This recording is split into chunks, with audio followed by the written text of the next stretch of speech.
Welcome to Margins and Maggots Underwater Edition. Each film, I try to up my game. This one, Underwater Edition, speaks for itself. Hopefully you like my film. Just 3 things to remember though. I'm not Corder, I'm not Danny Fairbrass, I've not got an underwater production team, just me and the trusty GoPro.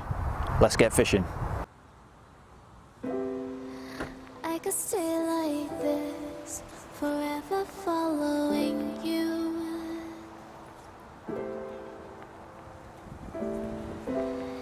Just don't get too far, and I'll be right where you are.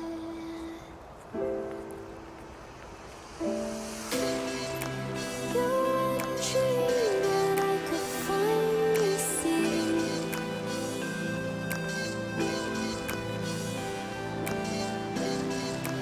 I just want us to always be. To always be.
been absolutely chucking it down with rain, blowing a gale, perfect fishing conditions, but you might say not ideal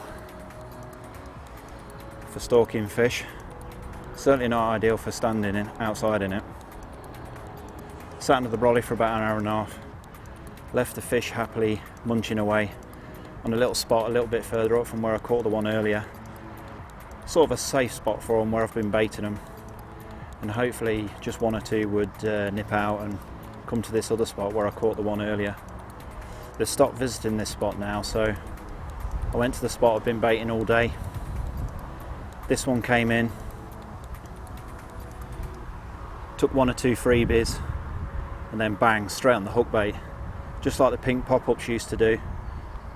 The way the rig sits, they seem to notice it straight away. And he picked it up instantly, even though there was plenty more freebies to go. I'm hoping they got the actual pick up and run on camera. That'll make my day if I have. It's only about £10 and it'll look beautiful fish with about another £20 on, but beautiful scale patterns. It's almost a mini me of one I caught last year.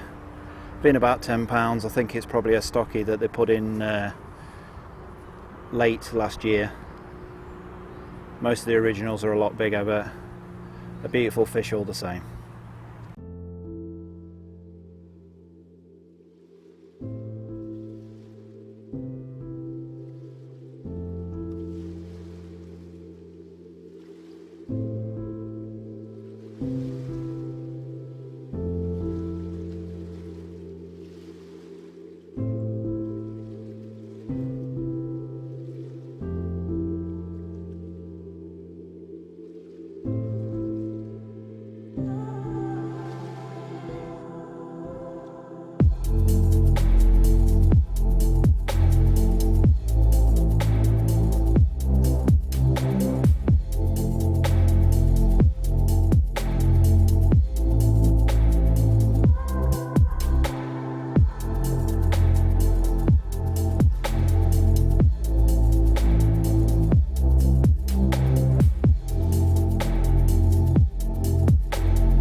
Spend a lot of the time watching the water and seeing the fish's reaction to the rigs. I also spend time when fish are in the swim, sat on the riverbank waiting for that line to tighten up in a hook and hold situation. What I didn't realise at the time was the fish on the right is about to pick the bait up and get away with it.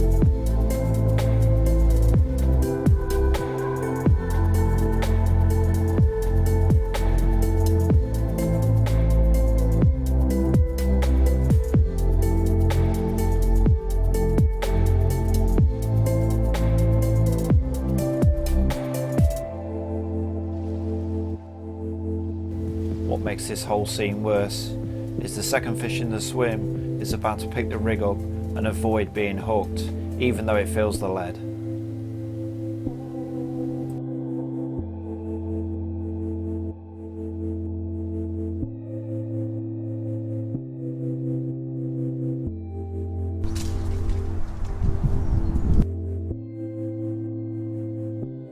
Well, not quite sure what happened there. Line tightened up, thought I got a take, struck into absolutely nothing.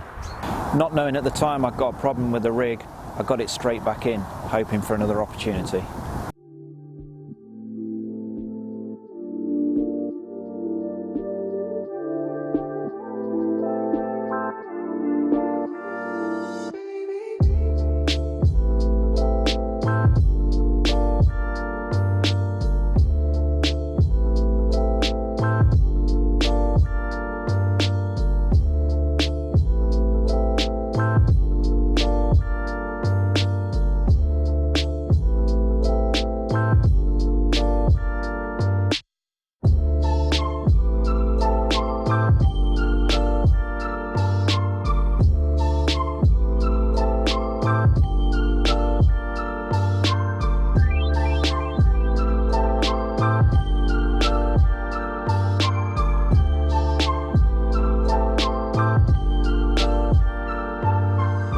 If you're like me, when you're fishing, sometimes you have your off days and wonder why.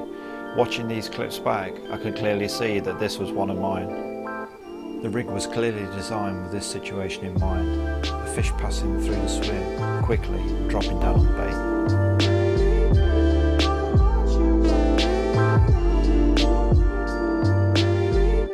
bait. I'd made the rig in haste that morning and had not checked the buoyancy of the foam, and it became obvious after my next clip that there was a problem.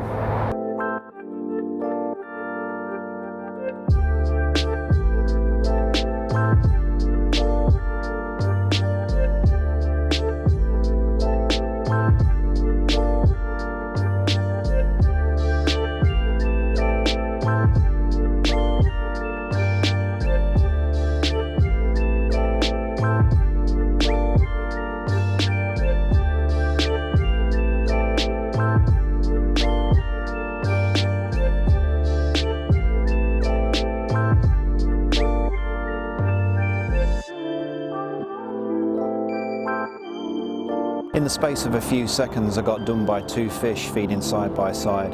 That's now 3 fish in a row that picked the rig up and got away with it. So what I thought was my bulletproof rig is now getting picked up and dropped on a regular basis. But what I wouldn't have expected was the fish to do a circle and drop down on the rig for a second time.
Well, I've been baiting this spot since yesterday tea time,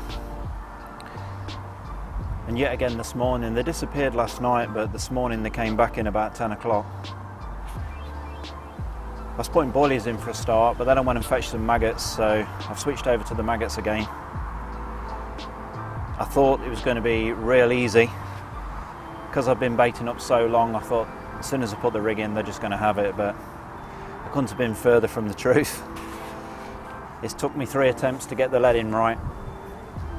I think the first time I hooked a stone, because when I whipped it back out there was a stone on the hook. The second time I'm fishing on a shelf in quite deep water, and I think I got it on the slope, and as the fish were coming in, They knew something was wrong because the hook bait was a lot further up the shelf than the rest of the freebies that had slid down. So on my third drop in, I put it right at the bottom of the shelf, and I just put a PVA nugget on it just to keep it out of the detritus at the bottom. Just a few freebies chucked in around it, no PVA this time. They seem to be spooking off the PVA bags already, and it's only mid-June. I know you wouldn't realise it for the weather, but it's been absolutely chucking it down with rain all week.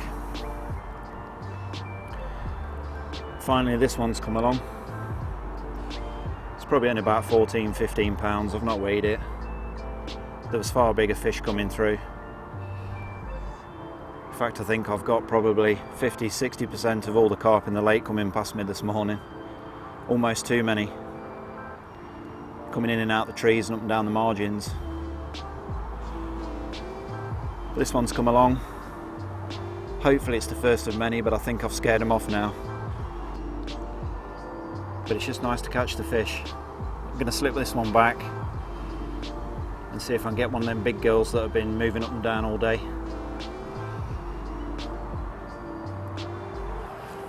One of the problems I get in quite a few swims on this lake is once you've been feeding the maggots, is getting the carp to move off the spot. Sometimes they'll just sit there almost seemingly waiting for more maggots to drop out the trees or come out of the lake bed, and getting them to move on can be quite a problem.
Another thing we get told when feeding particle type baits, i.e. hemp or maggots, is that we need to use a short rig. As you can see from quite a bit of my footage, the carp move around quite a lot when they're feeding, and having a longer rig like I'm using doesn't present a problem.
that's it. A little bit fiddly gluing them on.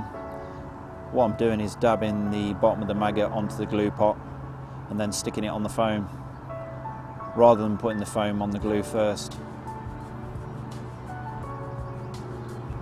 Let's get it back in.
Managed to save the best till last. £19, 13 ounces.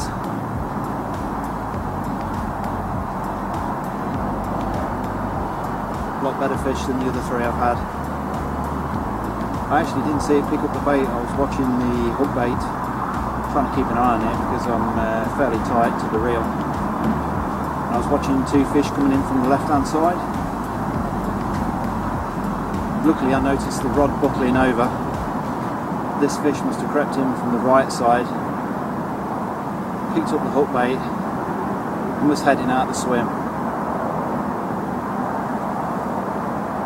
Luckily for me I was paying attention, otherwise it would have been one angry carp and one lost rod.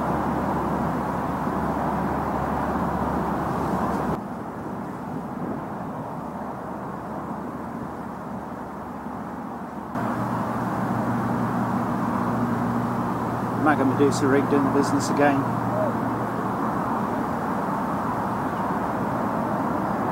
About 20 minutes in the water. Handful of maggots all scattered around. That's all it took. This beautiful scale carp came along. Magic.